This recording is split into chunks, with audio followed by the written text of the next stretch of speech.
O Senhor esteja convosco. Ele está no meio de nós. Proclamação do Evangelho de Jesus Cristo segundo Lucas. Glória a vós, Senhor. Naquele tempo, os publicanos e pecadores aproximavam-se de Jesus para o escutar. Os fariseus, porém, e os mestres da lei criticavam Jesus. Este homem acolhe os pecadores e faz refeição com eles. Então Jesus contou-lhes esta parábola: se um de vós tem 100 ovelhas e perde uma, não deixa as 99 no deserto e vai atrás daquela que se perdeu até encontrá-la. Quando a encontra, coloca-a nos ombros com alegria e, chegando à casa, reúne os amigos e vizinhos e diz: alegrai-vos comigo, encontrei a minha ovelha que estava perdida. Eu vos digo, assim haverá no céu mais alegria por um só pecador que se converte do que por 99 justos que não precisam de conversão. E se uma mulher tem 10 moedas de prata e perde uma, não acende uma lâmpada, varre a casa e a procura cuidadosamente até encontrá-la? Quando a encontra, reúne as amigas e vizinhas e diz: alegrai-vos comigo, encontrei a moeda que tinha perdido. Por isso eu vos digo, haverá alegria entre os anjos de Deus por um só pecador que se converte. Palavra da salvação. Glória a vós, Senhor.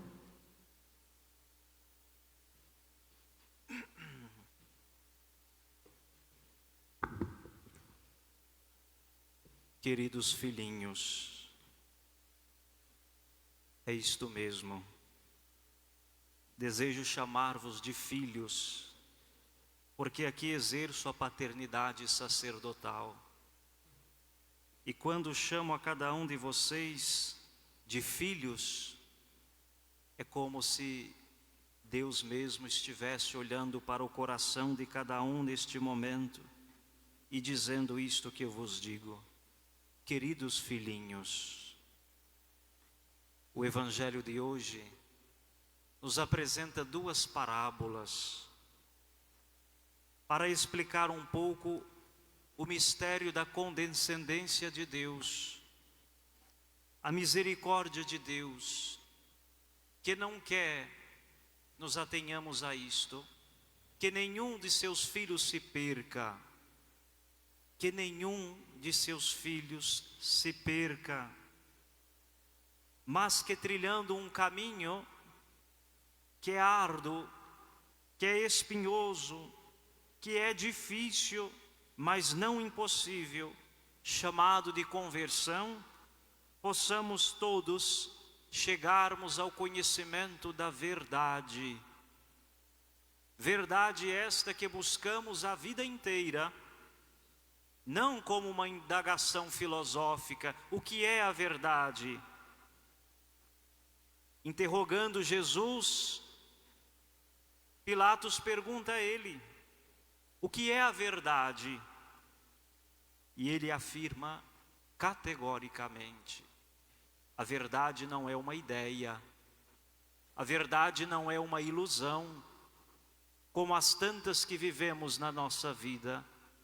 A verdade é a pessoa de Jesus. Eu, diz ele, sou o caminho, sou a verdade, sou a vida.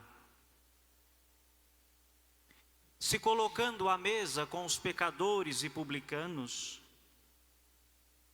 começam a indagar Jesus que ele estava sentando-se, andando, falando com os pecadores públicos.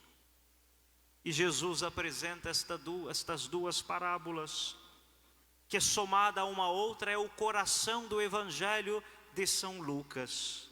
Estas parábolas: se um pastor de ovelhas tem 100 ovelhas e de repente vê que uma se perdeu, Não deixa ele as outras 99 e vai atrás desta uma que está perdida?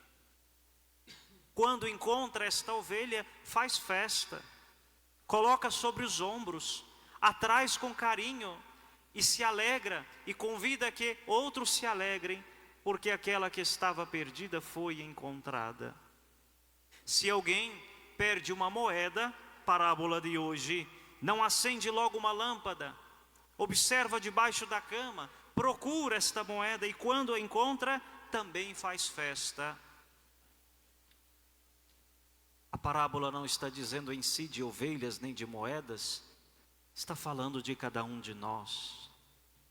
E como este Deus que é tão misericordioso, tão bondoso, faz de tudo, faz tudo para nos alcançar, para ir ao nosso encontro.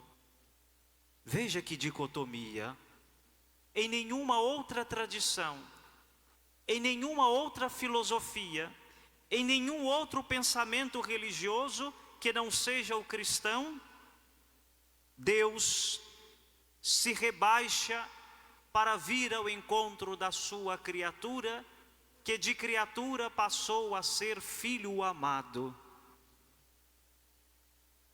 Não somos nós que vamos a Deus em primeiro, é Ele que veio a nós em primeiro. O mistério da encarnação do Verbo de Deus, Jesus Cristo, o Filho de Deus humanado, Ele veio até nós. Ele se humilhou a ponto de se esconder na nossa frágil humanidade, para elevar a nossa condição tão frágil a uma condição de filhos amados de Deus. Deus não se cansa de nos procurar, como procurou no jardim do Éden Adão e Eva. Continua a nos procurar, continua a desejar que todos nós não nos percamos deste caminho de conversão. E quando Ele encontra, por mais pecadores que sejamos, por mais falhas que tenhamos, por mais miseráveis e experiências de miséria que possamos fazer, quando Ele nos alcança, ou melhor, quando nos deixamos alcançar por Ele, aí sim, acontece a grande festa do céu. Há mais alegria no céu por um só pecador que se converte, diz o texto, do que por 99 que não precisa, aspas, de conversão. Qual é a reflexão que devemos fazer? Todos estamos nesta mesma seara.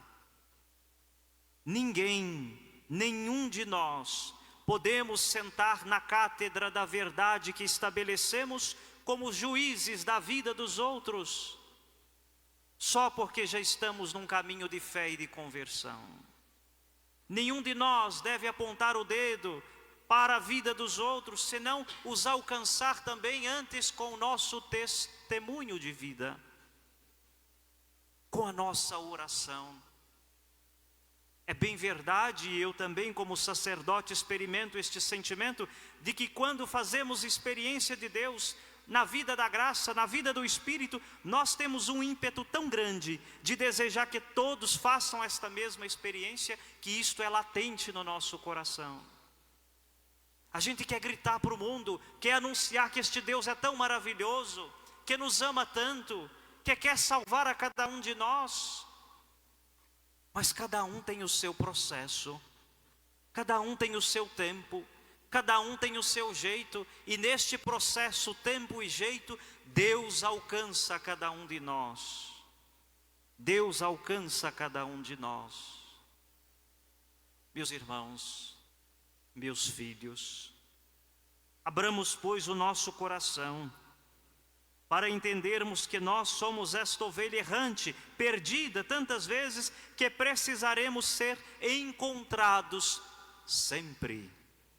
Sempre.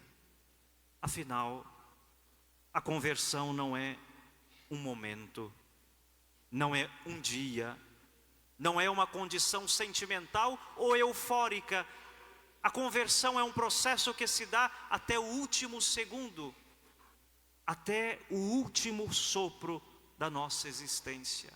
Todos os dias, repito, todos os dias devemos renovar a nossa adesão a esta fé. Todos os dias precisamos de conversão, precisamos mudar de rota. Afinal, etimologicamente falando, conversão é isto: mudar de rota, rever a rota, recalcular a rota. Conversão é abrir o coração para permitir que Deus nos preencha naquele vazio existencial que temos, que na verdade é o espaço de Deus na nossa própria alma. Que possamos nos alegrar também pela experiência de fé de todos os nossos irmãos, nos alegrar por aqueles que se atraem ao amor de Deus, e se há ainda alguém que não vive essa experiência, podemos pensar: que parcela de culpa eu tenho nisto? O que falta da minha parte como cristão, como católico, de ser testemunho, de ser fermento na massa, de ser o sal que tempera e que dá sabor à nossa vida de fé, para que os outros não se atraiam por aquilo que nós falamos. Porque falar, como dizia minha santa vozinha, até os papagaios falam. Mas se atraiam pelo nosso jeito de ser, que não é melhor do que os outros, mas precisa certamente ser diferente. O jeito de ser dos seguidores de Jesus. Que o Espírito de Deus traga ao nosso coração esta convicção, nos dê a alegria, a santa alegria de sermos participantes do redil do Senhor. Amém.